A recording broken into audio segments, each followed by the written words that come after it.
গেল জানুয়ারিতে NRBC bank ডাকাতি ইস্যুতে আলোচনায় ছিল বগুড়া জেলা। মঙ্গলবার ভোরে ফের ডাকাতির চেষ্টা চলে, এবার সোনালী ব্যাংকের শিবগঞ্জ শাখায়।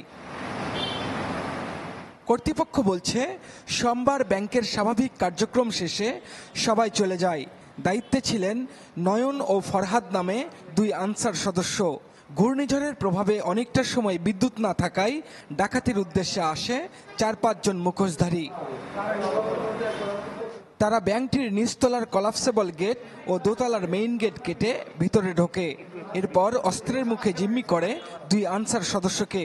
চেষ্টা চালায় ভল্ট থেকে টাকা লুটের। এ সময় আনসারদের চিৎকারে স্থানীয়রা এগিয়ে এলে পালিয়ে যায় তারা। 4-5 জন ডাকাত ভিতরে ঢুকে আমাদেরকে হাত পা বাঁধে কাছে গিয়ে ভোল্ট ভাঙার চেষ্টা করে। ভয়ভীতি থেকে আমার হাত পা বাঁধছে, চোখ বাঁধছে। বাঁধার পরে তারপর আমরা চিল্লাচিল্লি করছি।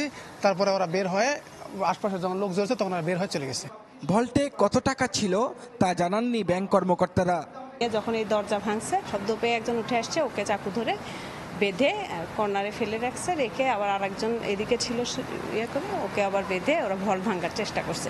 পুলিশ জানায়, নিরাপত্তার দায়িত্বে থাকা দুই আনসার সদস্যকে জিজ্ঞাসাবাদ করা হয়েছে।